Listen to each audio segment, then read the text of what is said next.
अब हम आते हैं अपीलीय क्षेत्राधिकार पर।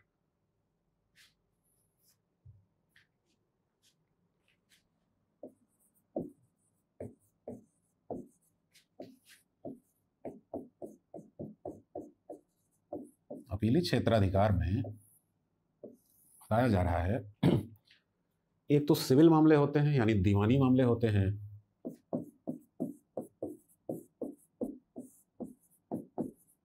और दूसरा होता है क्रिमिनल मैटर यानी कि आपराधिक मामले।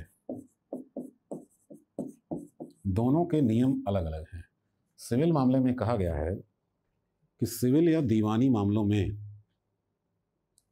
कोई व्यक्ति उच्च न्यायालय के निर्णय के विरुद्ध उच्चतम न्यायालय में अपील तभी कर सकता है जब उच्च न्यायालय ने अपील का प्रमाण पत्र दे दिया हो, उच्च न्यायालय द्वारा प्रमाण पत्र मिल गया हो, और मामले में संविधान या विधि का कोई प्रश्न अंतर्निहित हो। यानी कि मामले में संविधान या विधि का प्रश्न छुपा हुआ हो। होता क्या है कि हमारी जो विधियां हैं वो कुछ तो बहुत पुरानी हैं, जो नई भी हैं। आवश्यक नहीं है कि सारे मैटर को सॉल्व करने के लिए एक ही बार में प्रावधान हो गए हों।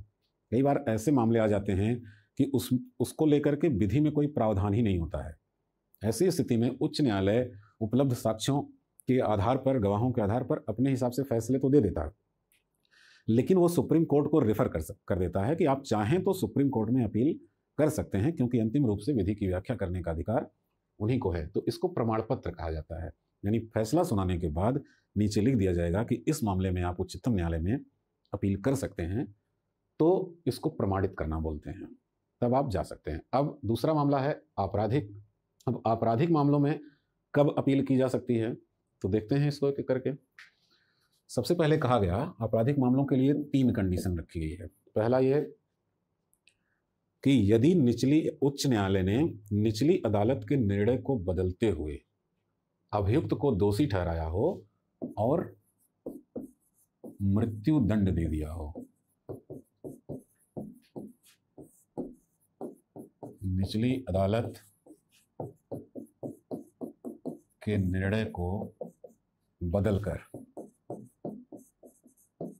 मृत्यु दंड दे दिया हो, तो आपको अधिकार है कि आप सुप्रीम कोर्ट में अपील कर सकते हैं। दूसरा जो मामला होता है कि अभी निचली अदालत में मामला चल ही रहा था और हाई कोर्ट ने मंगवा लिया अपने पास कि हमारे पास भेज दो, हम फैसला सुनाएंगे, और वह आपको दोषी ठहराते हुए मृत्यु दंड दे देते हैं, तो भी आप सुप्रीम कोर्ट में अपील कर सकते हैं। निचली अदालत से मामले को मंगवाकर आपको मृत्यु दंड दे दिया जाता है, तो सुप्रीम कोर्ट में आप अपील करने का अधिकार रखते हैं। और तीसरा मामला बिल्कुल वैसा ही है जैसा कि सिविल मामलों में आपने देखा था कि अगर मामले में संविधान और विधि का कोई प्रश्न अंतर्निहित है और उच्च न्यायालय अपील का प्रमाण पत्र दे दे, तो आप सुप्रीम कोर्ट में अपील कर सकते हैं। ऐसा ही बिल्कुल तीसरा मामला भी है, यानी कि प्रमाण पत्र का। प्रमाण पत्र मिल जाए तो फिर आप अपील कर सकते हैं। अब यहां पर जैसे आपराधिक जो विधियां हैं वो तो और भी ज़्यादा पुरानी हैं। अब हमारी आईपीसी ही देख लीजिए, 1860 में लिखी गई। हो सकता है बहुत से नए अपराध आ गए हों जिस पर विधि मौन हो, तो ऐसे में प्रमाण पत्र मिल जाता है और आप वहाँ भी अपील कर सकते हैं।